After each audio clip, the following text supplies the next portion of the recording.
To say about the test yesterday, I was really surprised at how many of you tried to use the binomial theorem on number 4. That I did not anticipate. Is it like a sigma computation of like 7? Yeah. I think maybe you thought that the binomial theorem and the sigma notation were related. They're not. Sigma notation is part of the binomial theorem. The binomial theorem only applies to expansions of binomials. Any other time, sigma just means LML. That's it. That's all it means. But I'll show that one on the board here before I put in the reviews, so you can see what I'm talking about. It's one of those cases where the correct approach is much, much easier than what you all were attempting to do.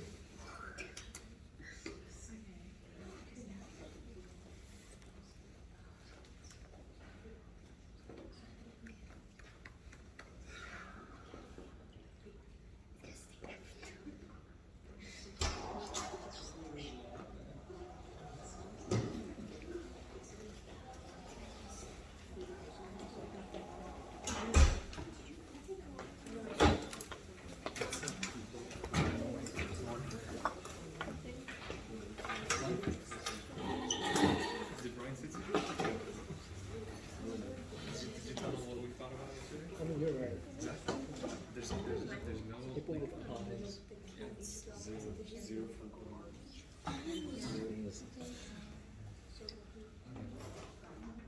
That's sad. That's really sad. It's really weird. You're such a smart guy. You're such a smart guy.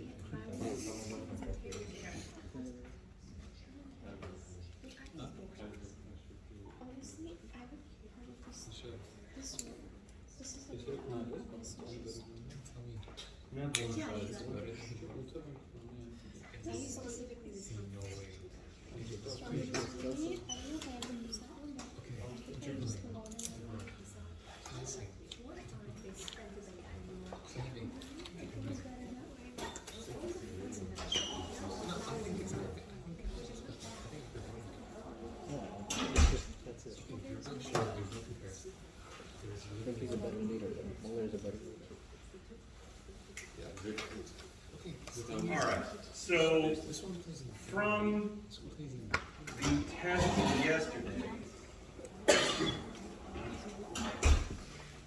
so once again, I do have the tests graded. I have not had time to enter the grades. So if you want to see your grade on the test immediately, especially if you want your test back, if you want to study from it or whatever, ask me during office hours. And I can do that.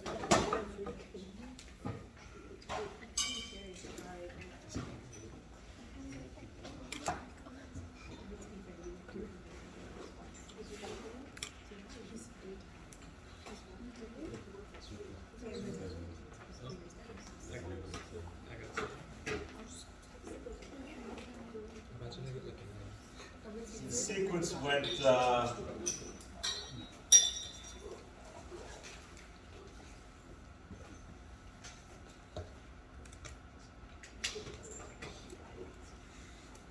so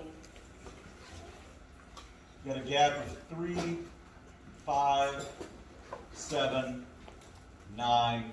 It follows that I would add 11 to get to the next term, and then add 13 to get to the next term. So the next term is 32. Adding 13 gives me 45. There's my 7th term right there. That's 4A.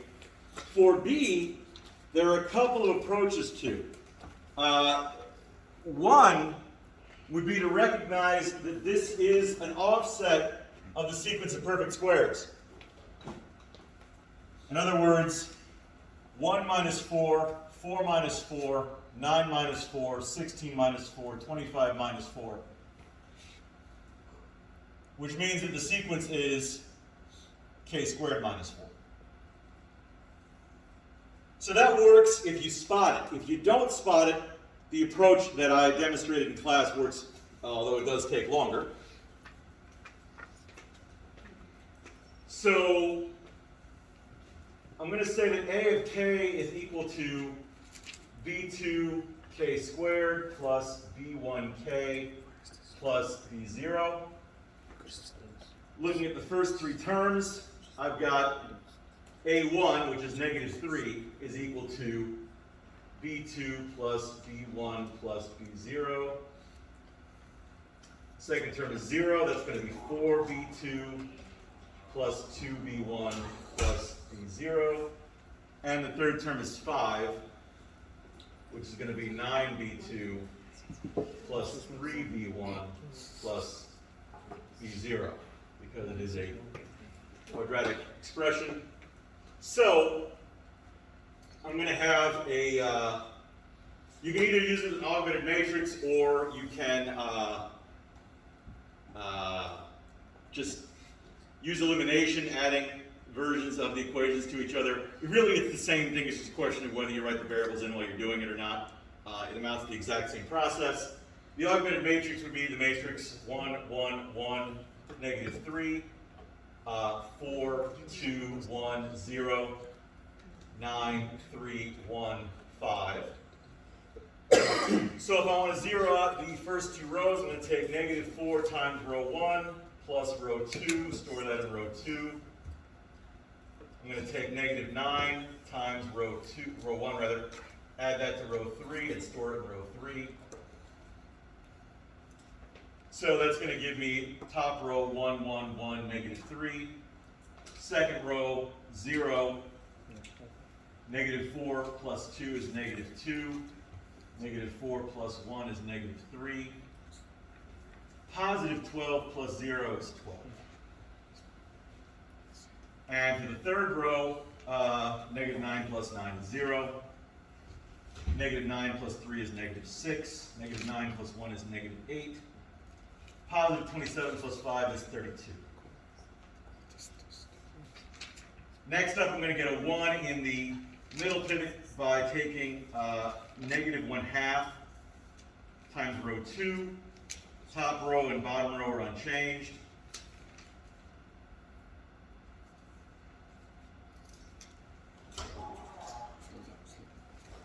Middle row is going to become 0, 1, 3/2, negative 6.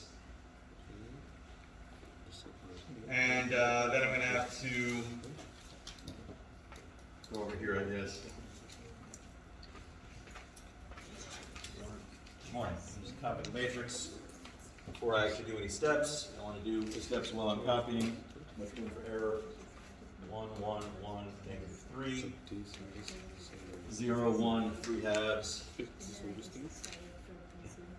Negative 6.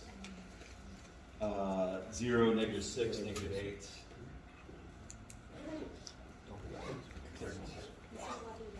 So I'm going to take negative 1 times row 2 and add it to row 1, store that in row 1.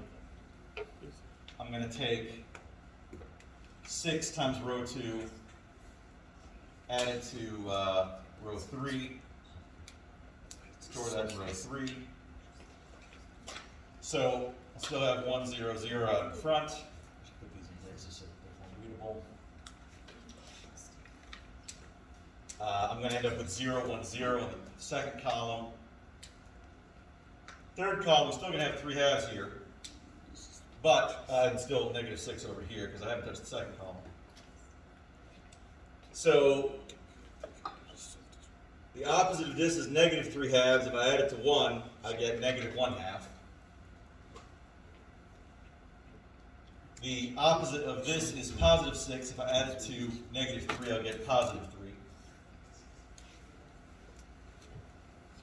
And in the bottom row, of course, I get the 0 there. 6 times 3/2 is 18/2, which is 9. If I add it to negative 8, I get 1. 6 times negative 6 is negative 36. Add to 32, I get negative 4. So you could stop and back substitute at that point, or you can take, 1/2 times row 3, add it to row 1, store it in row 1, and negative 3/2 times row 3, add it to row 2, store the result in row 2. The result is going to be 1, 0, 0, 1, 0, 1, 0, 0, 0, 0, 1, negative 4. So, from that we can see that the coefficients are 1, 0, and negative 4, and that's why the explicit formula is k squared minus 4. Now, some of you wrote as n squared minus 4. I didn't have any issue with that. I mean, the index is arbitrary anyway, so that's fine. But that's the long way. The short way is that you can recognize the pattern. That's always going to be faster. But it relies on intuition, and intuition is not reliable. So it's good to have a technique that will work if your intuition isn't quite there yet. So, that's 4b. Of course, if you do 4b correctly, 4c is a snap. You just plug in 47 and do the math. (47 squared minus 4 is 2205. Now, part D.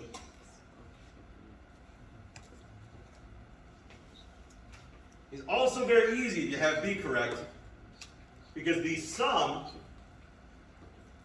from k equals 4 to 7 of a of k, when a of k is k squared minus 4, is just 4 squared minus 4 plus 5 squared minus 4 plus 6 squared minus 4 plus 7 squared minus 4. That's all there is to it. That comes out to 100.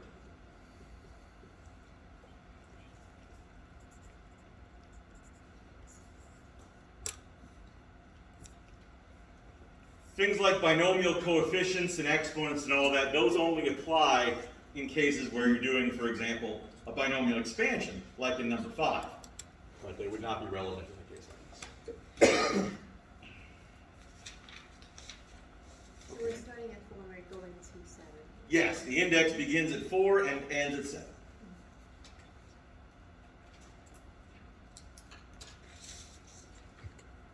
Any questions about number 4? That was the one people definitely had the most trouble with out of all the stuff. So how, like, if we got A, B, and C correct and we lost on D, how many points would we lose? Well, each question is worth 6 points. It's just a question of if any of it was correct. But frankly, if you attempted to apply the binomial theorem, that's kind of off in the wrong direction from the bat. So there really wasn't any reverse credit in those cases. Question? Okay. If you showed work for most of that, but you forgot like the 4th term, but you did the rest, how many points would you lose? Oh, well, I mean, in that case, wait, the 4th term. So you showed this, but this was missing? Yeah, no, the 4th one was, I mean, like the first one. Oh, the 4th. Yeah. Okay. I mean, that shouldn't be more than 1 or 2 points off, but I don't recall having actually graded all of them. I don't remember the specifics, so that shouldn't be a major error.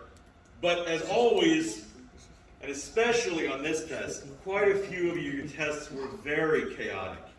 It was often very, very difficult for me to figure out what you were saying. Things were all over the place. Some of you, I'm going to be real frank, you need to work on your penmanship. I'm sorry, but there were 2 tests in particular. I could barely read what you had written. And you have 3 lines of numbers, and I can't tell what the numbers are. What am I supposed to do with that? And I know that that seems cruel because penmanship feels like it's part of your identity or something. It's probably something you can improve. And you're going to have to. You need to have your work has to be legible. There's just no getting around that. So that's an issue that a couple you need to work on. That's another thing that I want to mention. Not all professors are as lenient as I am when it comes to deciphering hard to understand notation. So don't assume that other professors are going to let that kind of thing go. I didn't take off anywhere for penmanship as long as I could actually figure it out, although it really was a struggle in cases. All right. That's the only one from this that I wanted to go over. I'm going to go back to the review at this point, but does anybody have any other questions about number 4 before I return to the review? Okay, back to the review.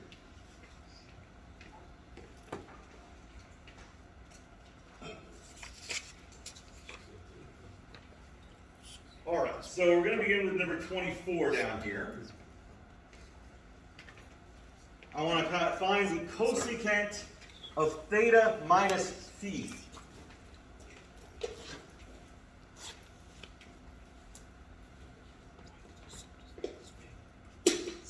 Another thing that I want to mention, just in case you're feeling daunted by the review, the questions on the review overall are considerably more difficult than the questions you'll see on the exam.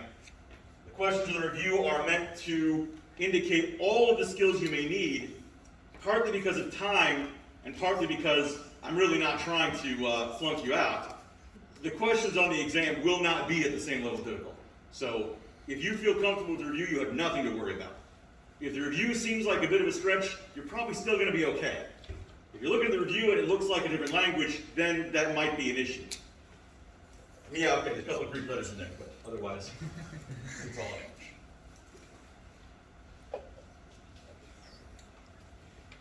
Okay, so the cosecant of theta minus phi.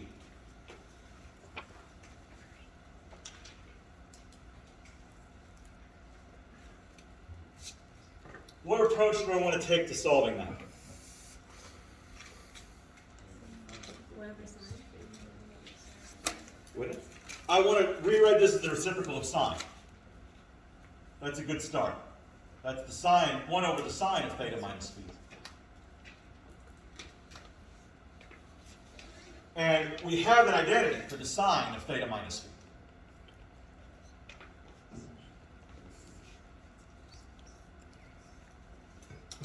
Well, perhaps I'm using the royal. So,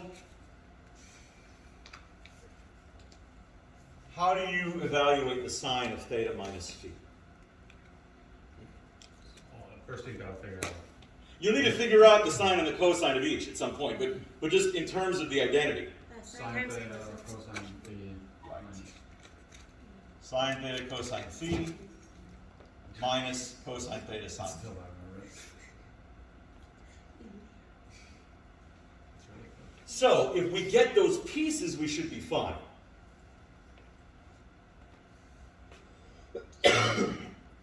So, we know that the cosine of theta is negative 2/3. There's one down.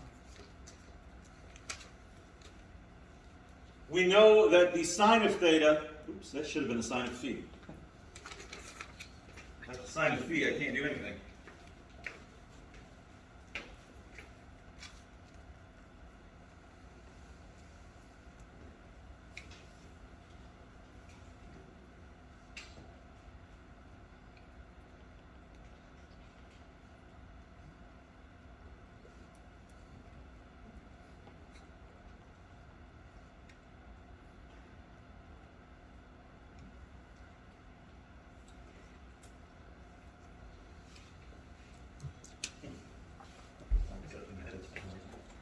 Just copy and paste it from the. No, it's not allowing me to edit at all.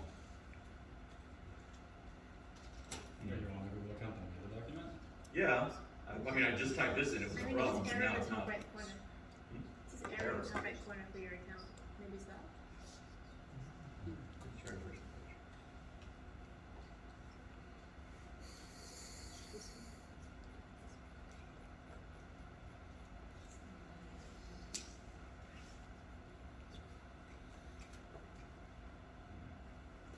Maybe they should not count.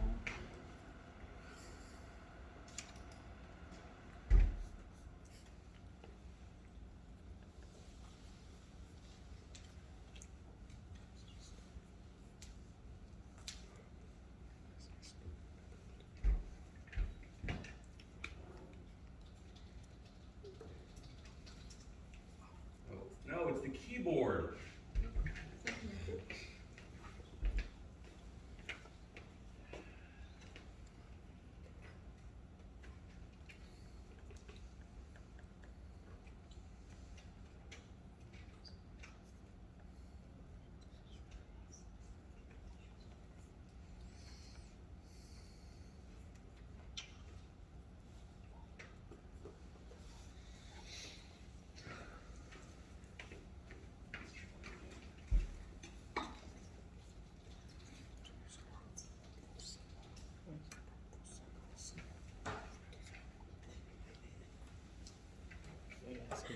There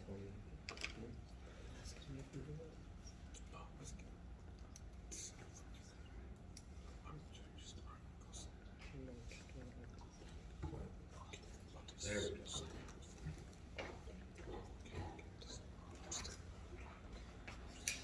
Okay, now that's fixed. We know that the sine of phi is 2/5.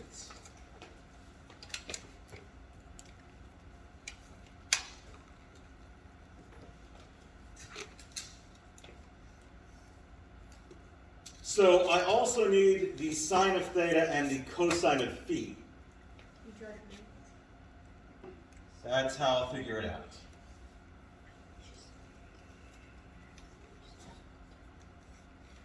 Now, they're both in the second quadrant, so I could draw them together if I want to. Look something like this.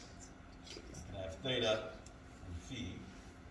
Now, if the cosine of theta is negative 2/3, and the sine is 2/5, I'm going to put the theta up here. Not that the orientation matters all that much, but if the cosine of theta is negative 2/3, I would have an x of negative 2 and a hypotenuse of 3. And if the sine of phi is 2/5, I'm going to have a y of 2 and a hypotenuse of 5. So I need to know the y value on theta and the x value on phi. Use the Pythagorean theorem for that. The y value on the theta is going to be the square root of 5. And the x value on phi is going to be The negative square root of 21. negative square root of 21.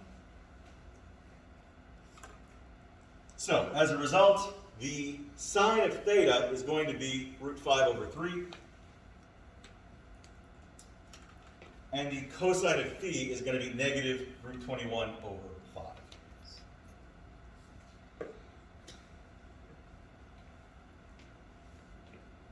I don't really recommend drawing these on the same axes. It's probably a bad idea because they're going to overlap and be confusing. So let me space that out a little bit.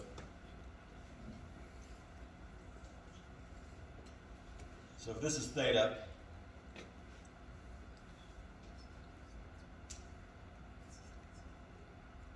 it looks like that. And if this is phi,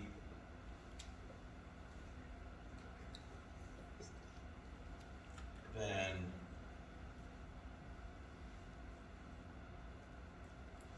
those are our triangles.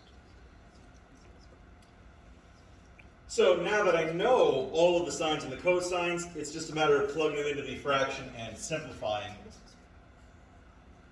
That's 1 over. Sine of theta is root 5/3. Cosine of phi is negative root 21/5.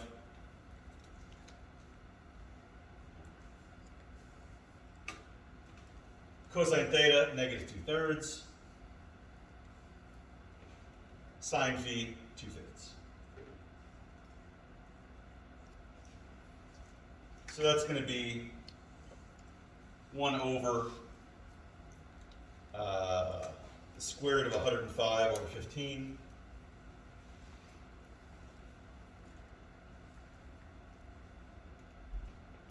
Plus 4 over 15.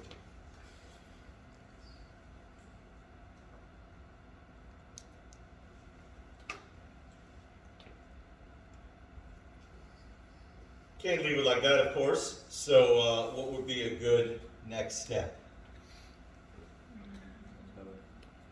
I can multiply the top and the bottom by 15, since they have that nice common denominator. That'll take care of the little fractions. So definitely an improvement.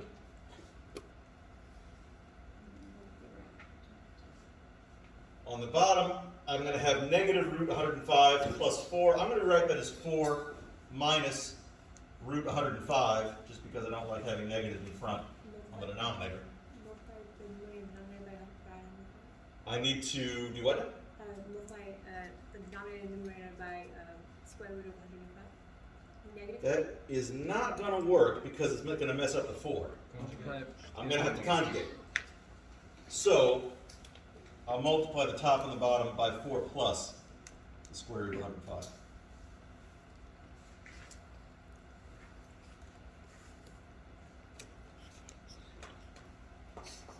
So,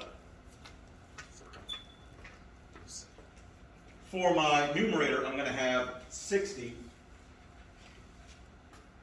plus 15 square roots of 105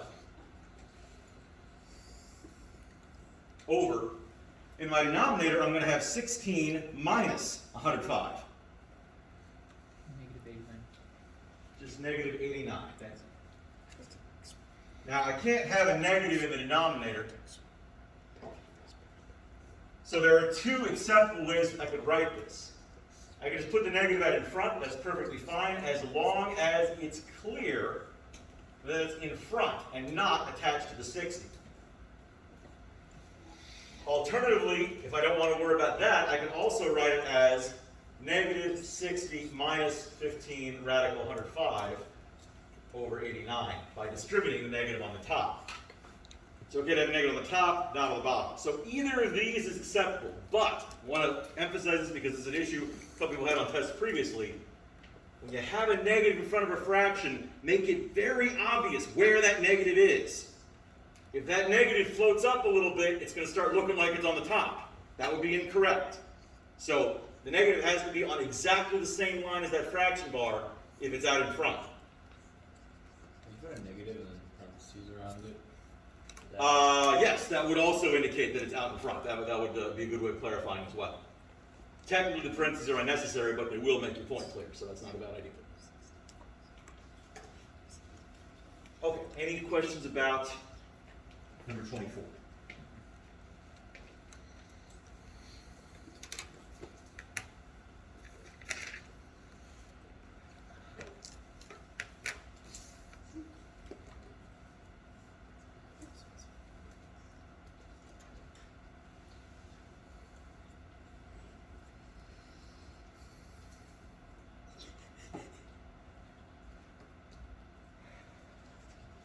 All righty then.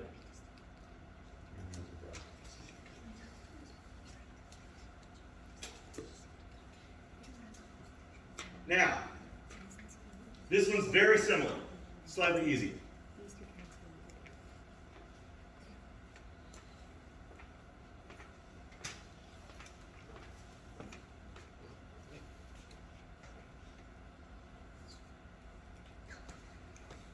How do I start this one?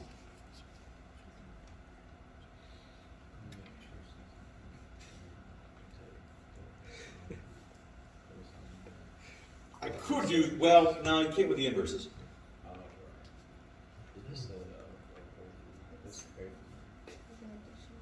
Yeah, this is almost identical to what we're doing here. It's easier because it's not a reciprocal, but I'm doing the cosine of a sum.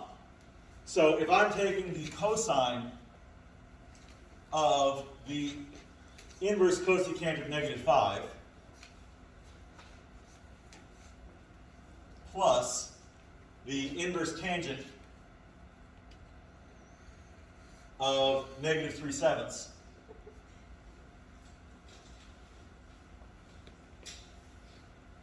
I can separate that to be the cosine of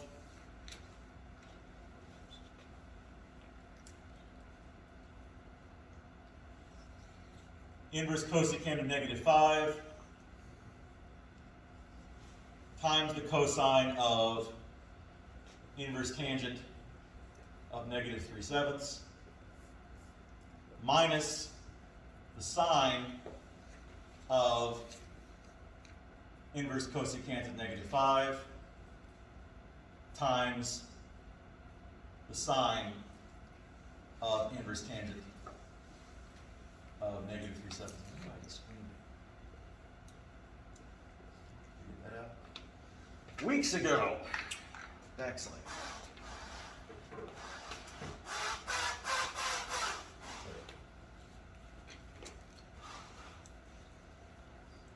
Might not necessarily look like an improvement, but it is, because each of those is something that I can actually address.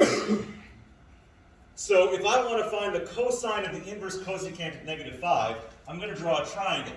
which quadrant is that going to be in? The second. Inverse cosecant of -5 will place me in which quadrant? Second? Fourth. Cosecant follows sine.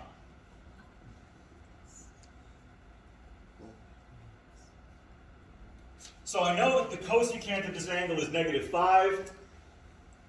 That means -5/1, like so. Well, I can't have the radius be negative though, so let's make that 5 and -1. That'll be more workable. There we go. Besides, y should be negative in that quadrant. And Pythagorean theorem will tell me the x value. What is the x value here?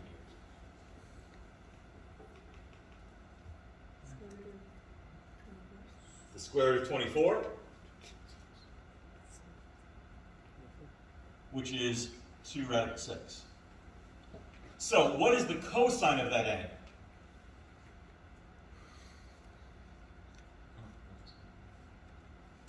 What was 6 over 5? X over r, 2 root 6 over 5. Now, I need a triangle here. Inverse tangent of -3/7. Which quadrant will that place me in? Fourth again.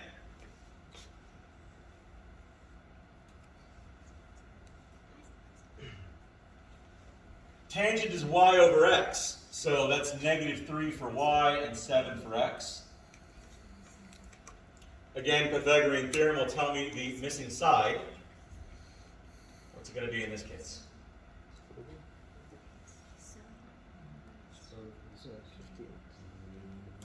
Square root of 58. Square root of 58.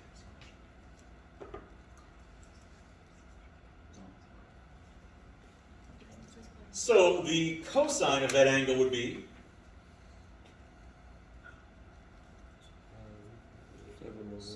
7 over root 58. Yeah.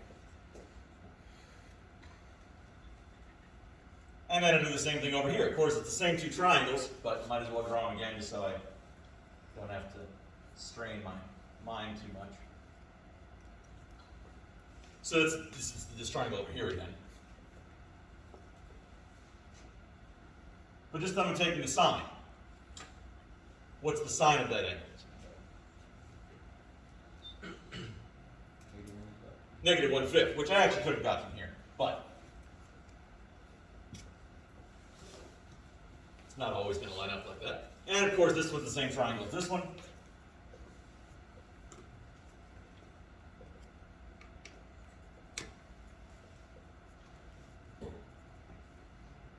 So the sine of that angle would be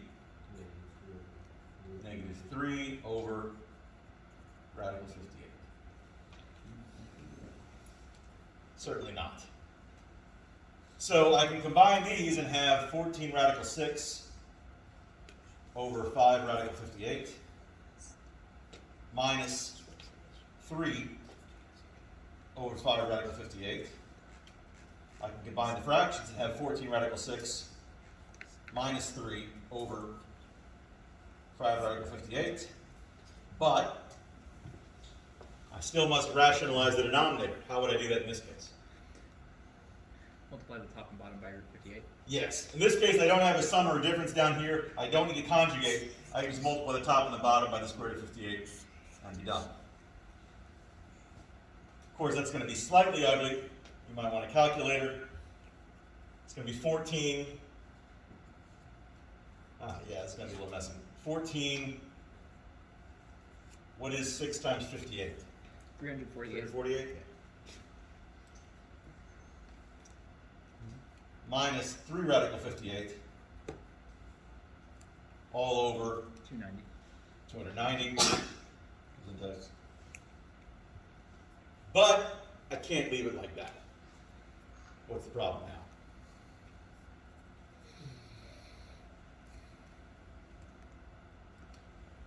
Can you reduce? Yes. 348 contains a perfect square. Specifically, it's a multiple of 4.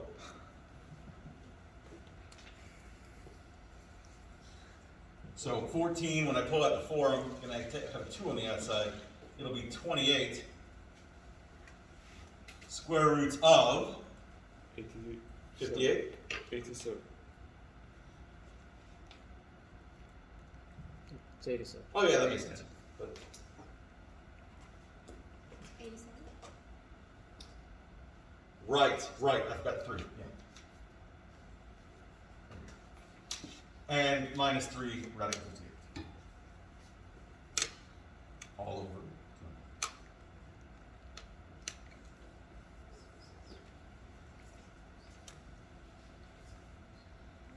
Now when it's presented in this form, you have the advantage of being able to actually plug the original expression into a calculator. If you approximate that, you can check your work that way. Of course, the approximate answer is not going to be acceptable because it's not what I asked for. But you can check yourself if you want to see if you've been there.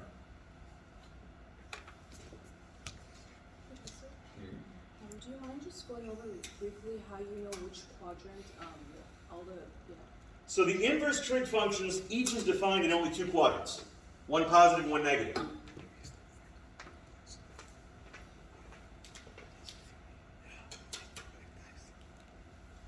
None of them are defined in quadrant 3. All of them are defined in quadrant 1. All of their positive versions are in quadrant 1.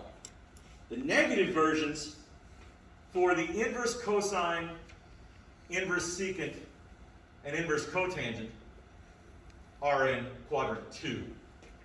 The negative versions for inverse sine, inverse cosecant, and inverse tangent are in quadrant 4.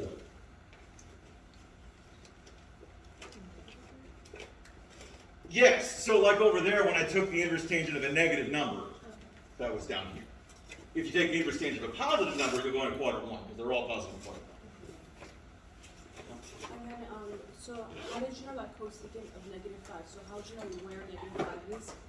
Is it because 2 pi is 6 point? We don't need to worry about the size of -5. All that matters is it was negative. Okay. So if it had been -5, if it had been negative 0.12, if it had been negative 1,000,000, all of them would be in quadrant 4. Okay, because cosecant is negative there, but then cosine is positive there. That's why we got a positive inverse. Right. Thank you. No problem. If you draw your triangle in the correct quadrant from here, your triangle will tell you which pieces should be positive and which should be negative.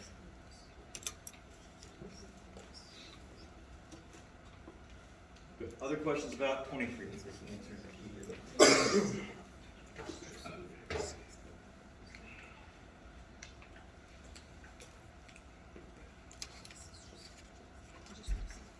Professor, we're getting a note card for tomorrow, or Yes, let me talk about that in just a second.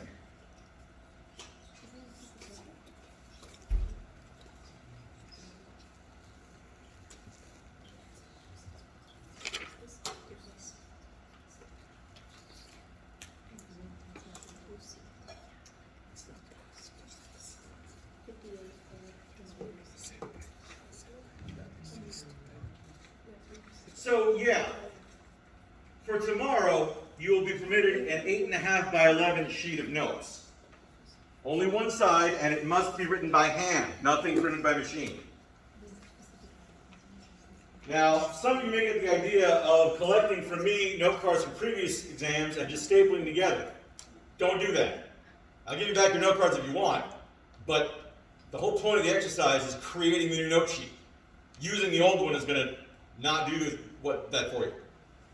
So it's okay if you want to use them for reference, although even that I would not recommend. I would strongly recommend you create a new note sheet from scratch. But I have your old note card, so if you want it back, I'll give it to you. All right, any questions about number 23? Yeah.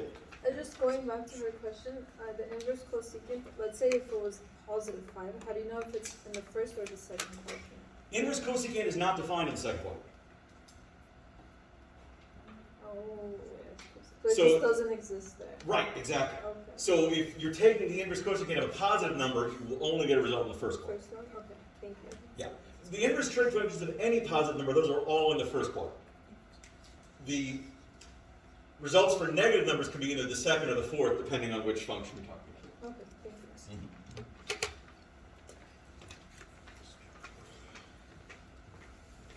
The only ones that are really hard to remember in my experience are cotangent and tangent.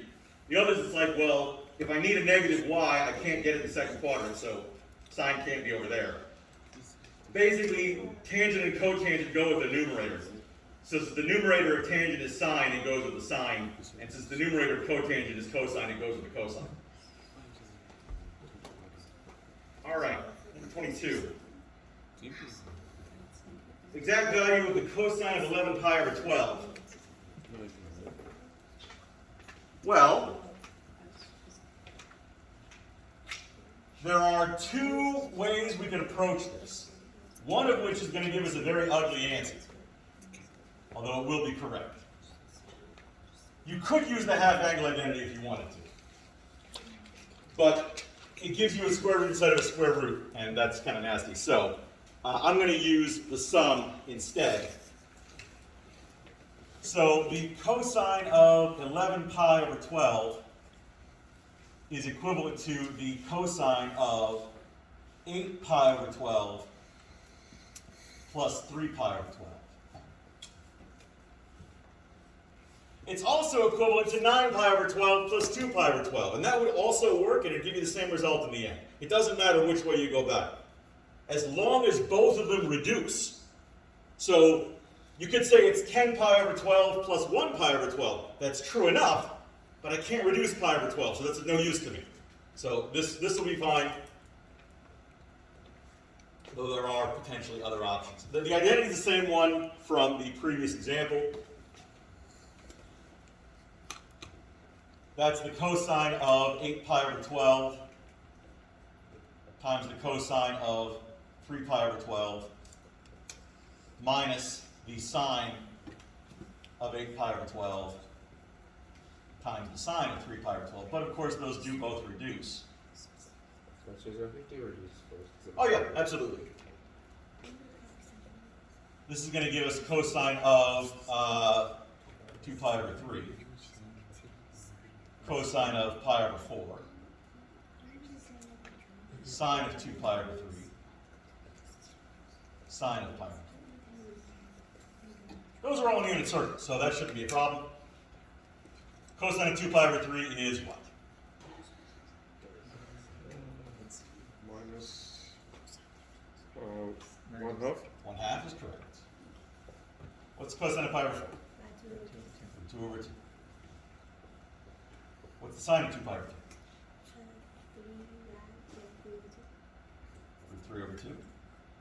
And sine of pi over 4? Root 2 over 2. Root 2 over 2. So that's going to be negative rad 2 over 4 minus rad 6 over 4, which is negative rad 2 minus rad 6 over 4. Now, if you went about it using a different combination, when you split them, maybe you'd get negative rad 6 minus rad 2 over 4. But that's the same thing, so that's not an issue.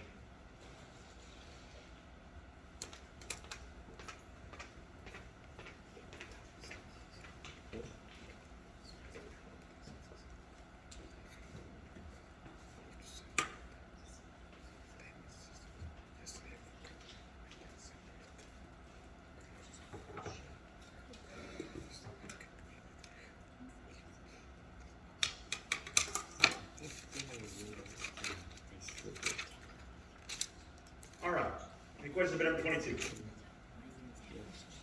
No? Great. 21. Super easy. Trigonometric substitution is a technique that you use in calculus to resolve some stubborn integrals. That's what this is about here. If x is equal to 2 secant theta, then I'm looking at the square root of 2 secant theta squared minus 4 divided by 2 secant theta. So, what can I do to simplify that? 2 secant of theta can become 4 secant of theta squared. Right. 4 secant squared theta minus 4, still inside the radical. Well, Professor, can't you just get rid of the type of the 2 secant theta? What about 4? Oh no, that is the great forbidden. You cannot distribute a radical across addition and subtraction. Very, very tempting error, because boy does it make life easy, but it is incorrect. So, what can I do? You can factor 4 out of I can take out a 4. A factor, I can square root separately. Not a term.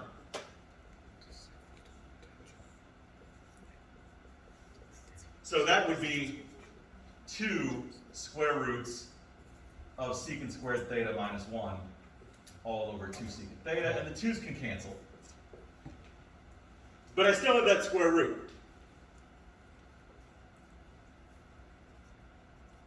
What can I do about that?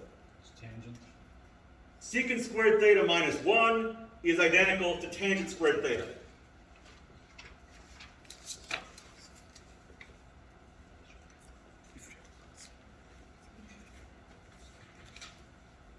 Which of course only helps you if you know that.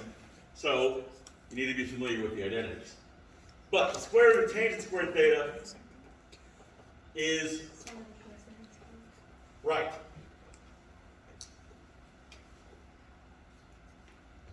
So I can rewrite this as sine over cosine all over 1 over cosine. The cosines cancel and it reduces the sine thing.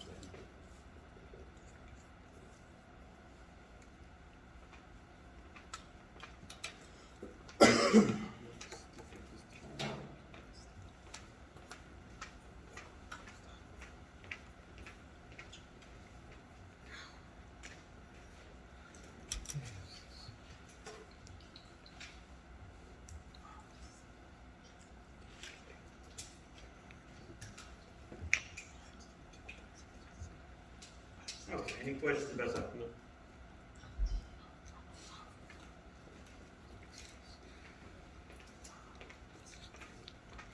All right, moving right along.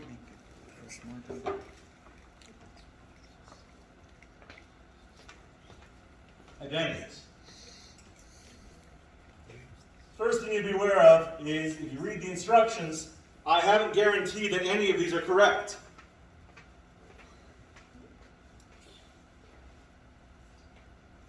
Verify the following identities or provide a counterexample if they are false. Maybe they are false. So, Question. Sorry. In this situation, is it better if we use like plus lane first before trying to solve it? kind of depends how much time you take.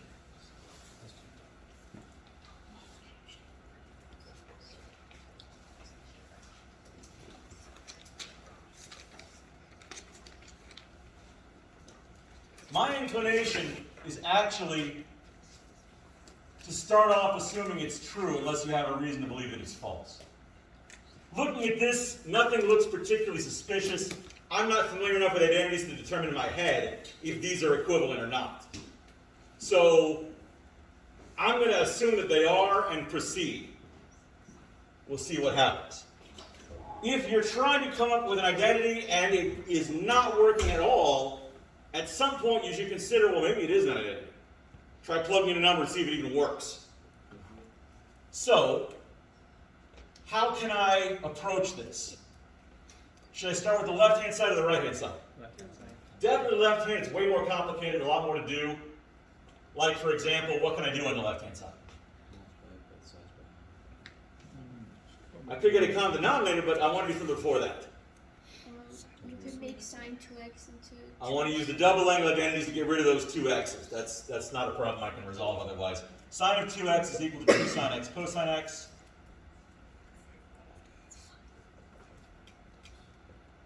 Cosine 2x is equal to, Cosine squared minus sine squared. among other things. I'll go with that for now, but it's possible that a different version might have been better. We'll see what happens. Where can I go from here?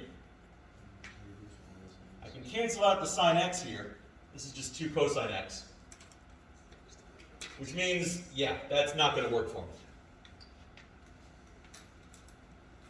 Now the reason that I know it's not going to work is because I've got that sine squared x. Everything else is in cosines. having a sine squared x is going to make that a little awkward. So I'm going to use a different version of identity and say that that is 2 cosine squared x minus 1. Could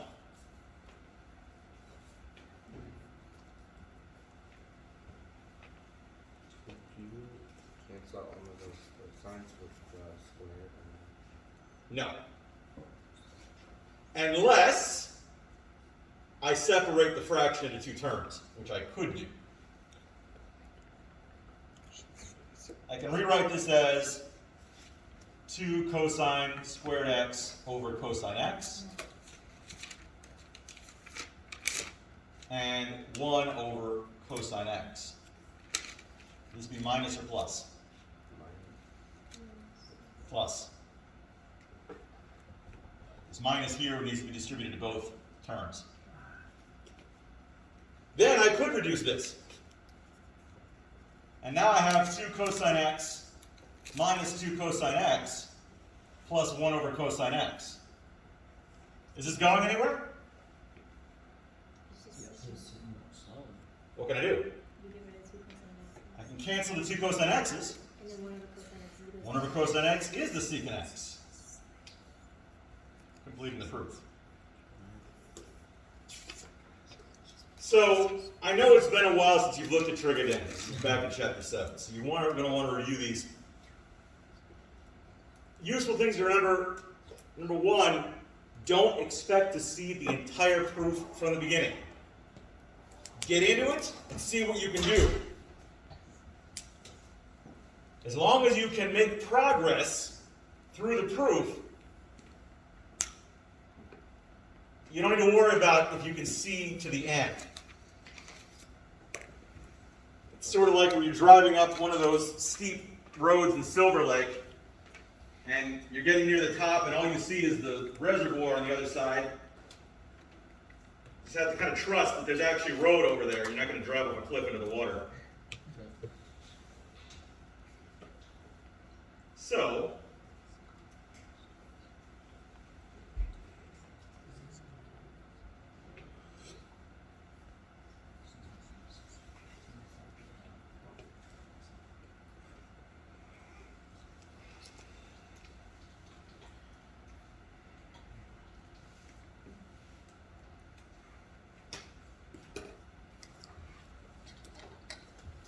so is that if we leave it as the 1 over cosine x, or would we have to?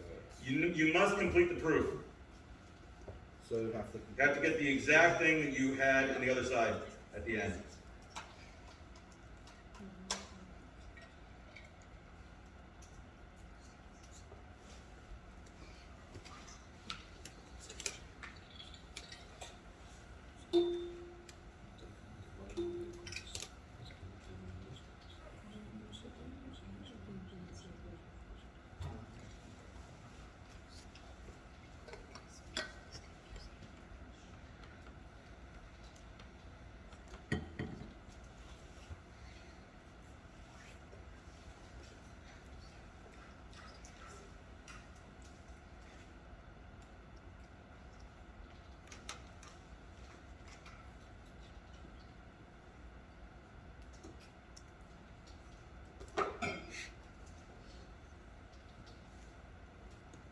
All right.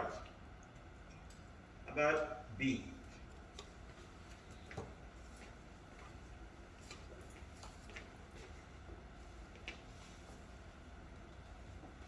Like I was saying, assume it works. Try that first. So, in part B, which side should I begin with? The right-hand side is probably a better idea. The left-hand side, there's nothing going on over there, so I really don't have any idea what to do to start off. The right-hand side, I can definitely make some moves. In particular, what can I do on the right-hand side? So what was it? Distribute is the wrong word there. You can expand it. I could expand it.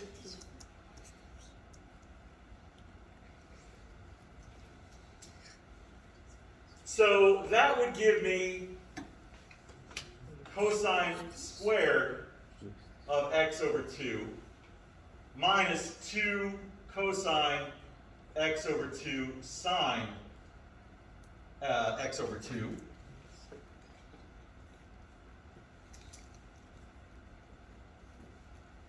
plus sine squared x over 2. Now what? Do a cosine and a sine not the other They do. So that is equivalent to 1 minus 2 cosine x over 2 sine x over 2. Great, now what? Double angle identity sign. Yes. There's an easy way from here and a hard way. The hard way is to apply the half angle identities to cosine and sine and figure that out. It'll work. Much faster to recognize this is the double angle identity for sine. 2 cosine A sine A. Or 2 sine A cosine A, as it's typically written. This is directly equivalent to 2 sine x over 2.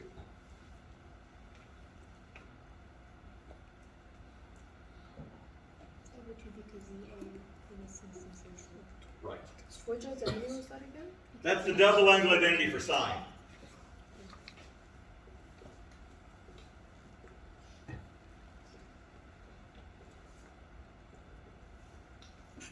The 2's simply cancel and we're done.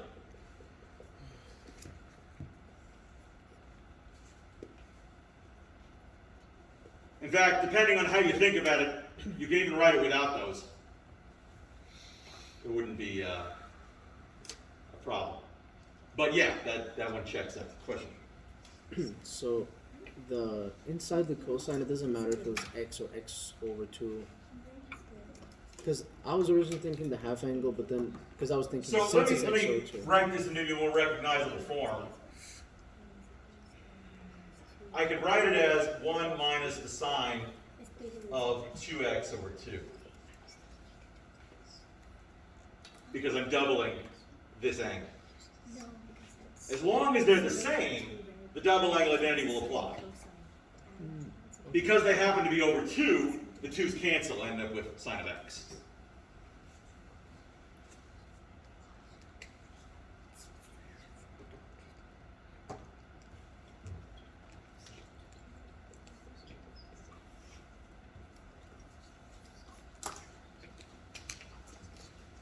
Of course, like I said, if you apply the half angle identities, that will work, but it'll take a couple extra steps.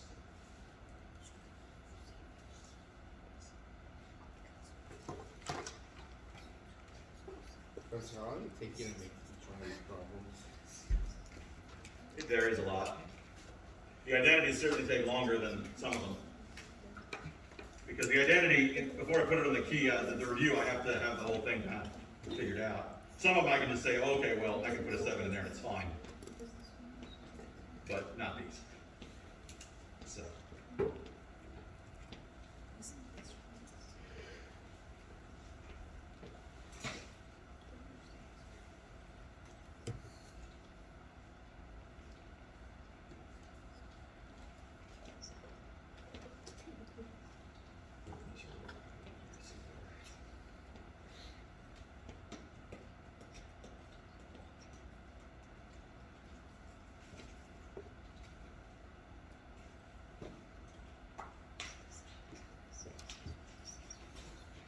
And it's a good time for us to take a break. So let's take 10 minutes, come back at 11:11, and we'll proceed.